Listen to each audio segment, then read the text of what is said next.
नमस्कार, मी सनी धाटे. आज नवीन वर्षाची सुरुवात. खरं तर हा दिवस आणखी एका कारणाने ओळखला जातो, तो म्हणजे भीमा कोरेगावचा शौर्य दिवस. आणि अशाच आज ठिकाणी आपण पोहोचलेलो आहोत. आपण आता सध्या मोशीत आहोत, प्रभाग क्रमांक 2 मध्ये. या ठिकाणी काही वर्षांपूर्वी बुद्ध विहार पाडलेला आहे. त्या ठिकाणी अनेक लोकांची अशी मागणी आहे की आम्हाला बुद्ध विहार परत मिळावं. यासाठी ते लोक अनेक ठिकाणी फिरलेले आहेत, पण त्यांची राजकीय नेत्यांकडून पायमल्ली केलेली पाहायला मिळत आहे. अशाच ठिकाणी आज आपण लोकांची जाणून घेणार आहोत की त्यांच्या भावना आता काय आहेत. ताई, काय सांगाल? खरं तर बुद्ध विहार पाहिलं होतं आणि आता तुम्ही अनेक वेळा मागणी देखील केली होती. आता तुमच्या भावना काय आहे? आता आम्हाला बुद्ध पाहिजे तिथं. जे आमच्या पाठीमागं उभं आहे त्याच्यावरच मतदान करणार आहे. आम्हाला नाही कशाची आशा, पैशाची नाही, कशी दौलतीची नाही, कुणाचीच कशाची नाही. आम्हाला बुद्ध यार पाहिजे. कोणी पाडलं बुद्ध विहार?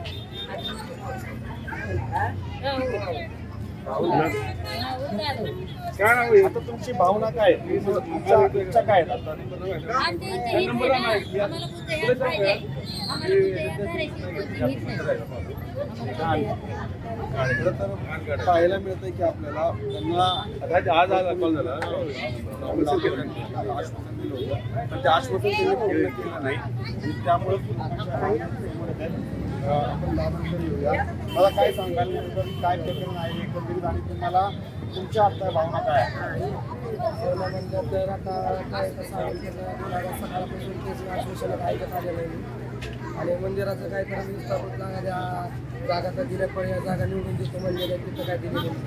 त्याचं कारण फक्त एकच, दादा जाधव यांनी जागा निवडून देतो म्हणजे पाहिजे पाठीजवळ तिथं बी दिलेली नाही.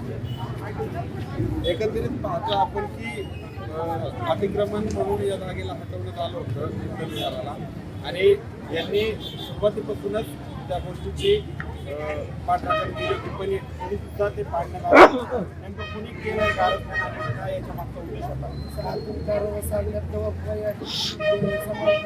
नगरसेवकपती दगावला दादा होते, त्यांना पण माहीतच होतं की जागेची पर्याय जागा होती. पर्याय जागा नव्हती तर त्यांनी थोडं जागा काढून दिला होती समाजाला. मग त्याचं कारण तेच असतं. कोणी राजकीय नेत्यांनी काही मदत केली? आमच्या समजून पाटील जाधव थोडासा आमच्यात भरपूर थोडंसं वाटलेले म्हणून दिलं होतं, ते बी पाडले जाते. तुम्ही आता प्रार्थना वगैरे तुम्हाला जे काही करण्यात आहे तुम्हाला जागा कुठं पर्याय दिलेली नाही? इथंच जागा दिलेली आहे आणि इथंच पर्याय जागा हीच आहे आमची चौकातच. तुमची भावना काय, तुमची इच्छा काय आहे? आम्हाला पर्याय जागा भेटलीच पाहिजे. समाजासाठी जागा तुम्ही खरं तर वरिष्ठ आहेत. डॉक्टर बाबासाहेब आंबेडकरांनी जे संविधान दिलं त्यानुसार आपण देश चालवतो, पण आपली आता ज्या काही जुन्या परंपरा होत्या, रूढी होत्या, मागासवर्गीयांना ज्या प्रकारे वागवलं जायचं, आज परत तशीच परिस्थिती पाहायला मिळते. काही ठिकाणी तशीच परिस्थिती आजही इथं म्हणजे जाणवते. आणि ज्या महामानवांनी शांती, समता आणि मानवता याचा सगळ्या जगाला संदेश दिला, त्या महामानवाचं विहार इथून तोडून जे काय त्यांनी हे केलंय ते आम्हाला पूर्वत करून द्यावं, हीच आम्ही कळकळीची विनंती आज या दिनी नवीन वर्षाच्या सुरुवातीला करतो. आता जर तुम्हाला जागा जर दिली नाही त्यानंतर तुमचा सूत्र काय?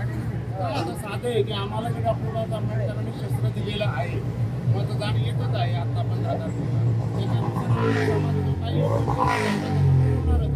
काही हे बोलूनही दाखवलेलं आहे, आमच्या महिला भगिनींनी बोलूनही दाखवलेलं आहे संकल्प त्यांच्या मनामध्ये.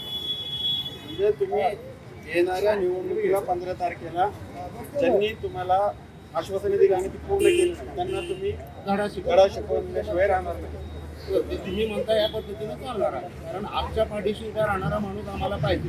कारण आजही आम्हाला जर अन्याय अत्याचार सहन करावा लागत असेल तर प्रगतशील भारत म्हणून जे काही मोदीची गर्जना आहे किंवा जे मोदी भक्त म्हणतात ते त्यांना त्यांनी दाखवून द्यावं कुठं प्रगती झालेली आहे आमची, किंवा जे काय आहे ते आम्ही रोखोक बोलणारी माणसं आहे, त्यांनी आम्हाला समोर येऊन बोलावं की तुम्ही जे बोलताय ते कितपत खरं आणि खोटं आहे. आम्ही पूर्ण म्हणजे पुराव्यानिशी सादर करू शकतो की कितपत खरं आणि खोटं आहे.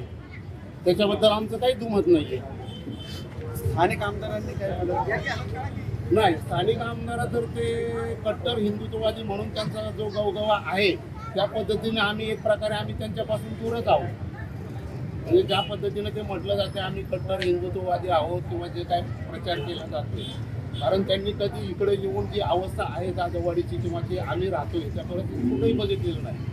कारण आज मी 35 वर्ष राहतोय या वाडीमध्ये, पण आज मला येण्या जाण्याचा तर एवढा मोठा प्रॉब्लेम आहे की त्यांनी रस्ताच बंद करून ठेवलेला आहे आणि ते गटारही करू देत नाहीत, रस्ताही करू देत नाहीत. मग नगरपालिकेचे टॅक्सेस गाववाले म्हणून त्यांच्याकडून वसूल करावे नगरपालिकेने, एवढीच आमच्याकडून अपेक्षा आहे. खरं तर भीम क्रांती म्हणजे खूप मोठी मानली जाते या देशामध्ये, पण आपण बघतो की बहुजन समाज हा असंख्य वेळेस पैशाला बळी पडतो आणि यामध्ये निवडणुका मुख्य ठरत असतात. तर या निवडणुकीला सुद्धा मोठ्या प्रमाणात पैसा वाटप होईल, त्यावेळेस तुमचं एक मत असं राहणार आहे. हे बघा, आम्हाला जो काही संविधानाने आमच्या बापाने जो अधिकार दिलेला आहे तो आम्ही डावलणारे नाही आणि 4-2 रुपयासाठी विकणारी माझा समाजही नाही आणि आम्ही स्वतः नाव. त्याच्यामुळे आम्हाला त्याच्याशी काही घेणं देणं नाही. आम्ही जो फक्त आमच्या पाठीशी उभा राहील आणि जो इथं महात्मा फुले आणि जे काही डॉक्टर बाबासाहेब आंबेडकरांचं तत्व स्वीकारून जो आम्हाला प्रोत्साहन करेल त्याच्याच पाठीमागं आम्ही राहणार आणि आमचा समाजही राहणार. तर आता आपण कृषीमध्ये प्रभाग क्रमांक 2 मध्ये या ठिकाणी आपण पाहिलं की लोकांचा संताप अनावर झालेला आहे. येत्या निवडणुकीमध्ये 15 तारखेला आम्ही मतांच्या स्वरूपात आमचा हक्क बजावू आणि विरोधकांना सत्ताधाऱ्यांना त्यांची जागा दाखवू असं त्यांचं मत आहे. मी सनी दाडे, पिंपरी चिंचवड, मोशी.